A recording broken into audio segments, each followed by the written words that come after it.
Hey YouTube, long time no see. Um, I've been pondering about wanting to do a video for a while, and I've shot a couple, but nothing's you know how things are. Anyway, uh, and I was really in the mood to do a ramble video. I used to do these on my previous channel. I think I have a couple of them on this channel too. It's just kind of just anyway. So today, can we see this? We can see this. We're going to go over a little bit of James Stokoe. I don't have all of James Stokoe's stuff, but I'm sure I have more than most people. So let's do this. This is appropriate. This is why this whole thing started. A couple days ago, I wanted to read something that I hadn't read before, or not before, but like in a while. I wanted to reread something. Okay? Does that make sense? And I remember I spent a long time looking for this book, and I finally found a copy on Amazon for a price I was willing to pay. And when I first got it, I was blown away. You kind of have to be a fan of his art, I think, because his... Well, anyway, so yeah, my initial reading of this book, I was just flabbergasted. It was fantastic. This is one of my favorites right here. I love his cover. That's just great. Anyway, so Aliens Dead Orbit. Dark Horse. Most of his stuff is from Dark Horse. Oni. But anyway, usually his stuff is his own narrative, but Aliens, it was an interesting choice. I was excited to see what he was going to do with this, because his aesthetic, I think, kind of fit with the aesthetic of Aliens. It's just hyper detailed. If you're unfamiliar with James Stokoe, there's a little bit of manga influence. Super rendered. Anyway, as far as stories go, it's fine. He tried, and I was into it, and he was apparently into it. And some of these spreads are just so cool, but it was okay. It was the first time I read it, blown away. Second time I read it, I'm like, James Stokoe, Aliens Dead Orbit. Still great, just not as mind-blowing as it was the first time. This one holds up. This is another kind of, I don't know. I mean, clearly he's a fan of what he's a fan of, and we're kind of fans of the same thing if he's over here during Godzilla and Aliens, you know, this is my kind of dude. But this is very interesting. I don't even really know how to, it's Godzilla. There's a group of people who team together, some secret army unit to go and fight Godzilla, but like, really, it's James Stokoe doing Godzilla. It's like, you know, those people who are obsessed with like Arthur Adams. It's that same kind of thing, or like the new Jeff Darrow thing. So like James Stokoe doing Godzilla is like, ooh, yeah, let's go. You can go online and see this great fan art thing that he did, where is Spider-Man and Spider-Nam. It's only like 12 pages or something. That's pretty cool. That'll never see print. Okay, so yeah, sorry, rambling through it. Godzilla, the Half-Century War. I liked this one. This one was great. It's high concept fantasy. It's a throwback to some of the Toho stuff. I've always been a fan of Godzilla. I remember watching these movies on like Armed Forces TV in the 80s in Germany. It was great. It's fantastic.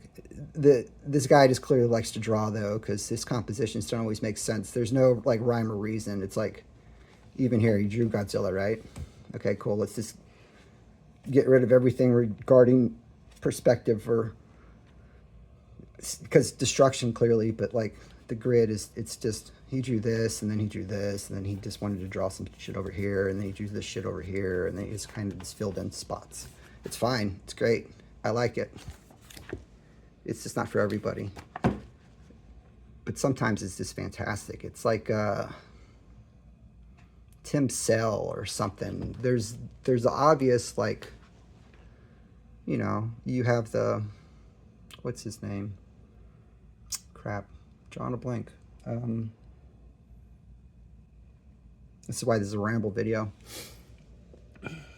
Hold on a second.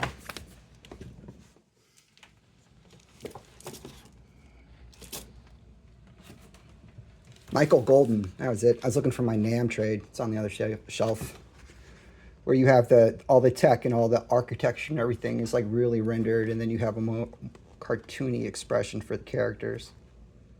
But that's a little bit of manga too. But anyway, Godzilla Half Century War, lots of fun. Is just good read. It's like a popcorn movie.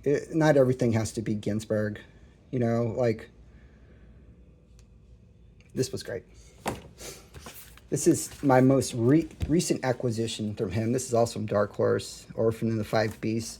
I hope there's more of this because this is really good. And this set up like it's a whole story. And if he wants to do that, it's really cool. He did something for the first time in this that I hadn't seen anywhere else. And we'll get into it when we open this thing up. But it's the same kind of thing. It's like, just look at the cover of this composition. Or the composition of this cover. It's beautiful and it's too much, but it's everywhere and it's all at once, and that's what you get with this guy, and I love it. It is what it is. What it is pretty. So Orphan and the Five Beasts, Asian kind of feel, feudal Japan, maybe some mysticism in there. You get this vibe. You've seen this place. You know who this person is, right?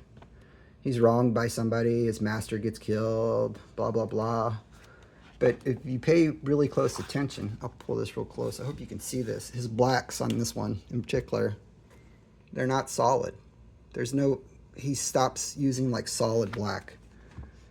And it kind of works. Let me find the bad guys right here, for example. It's just cross-hatched. It's not black. It's really cool. That's a lot of drawing. This is a guy that draws just because he wants to draw. This dude loves this. That's awesome. You look him up on Wikipedia. He can't come into the country because he got deported for something. I think that's kind of funny. Probably busted him with some pot. Anyway, this is how I found James Stokoe. Wonton Soup. And anybody that hadn't read this, this is one of those things that I highly recommend. It's the same kind of... It's fun. It's not going to make you a better person. It's just going to improve your day for a while. I mean, this is just great. It's just humorous. This is the complete edition. I picked this up years ago. It's from Oni. You probably get this on Amazon for no problem. This is the first 2 volumes. This art style is a little, what's the word? It's a little more primitive than his other stuff, but you can kind of see where he's going. It's a really heavy, like, Paul O'Malley influence, or whoever influenced Paul O'Malley. And this, some Al Williamson. And everybody's influenced by Mobius. But this is great. And there's 2 volumes of this, and the second volume is mostly just them being self-deprecating humor-wise about the first volume. It's a lot of fun. I would recommend this. But as far as, like, the Stokoe that I have, this currently is my favorite, Orphan and the Five Beasts. Not like, you know, you can pick your favorite children, but I hope he does more of this. Anyway, thanks. Bye.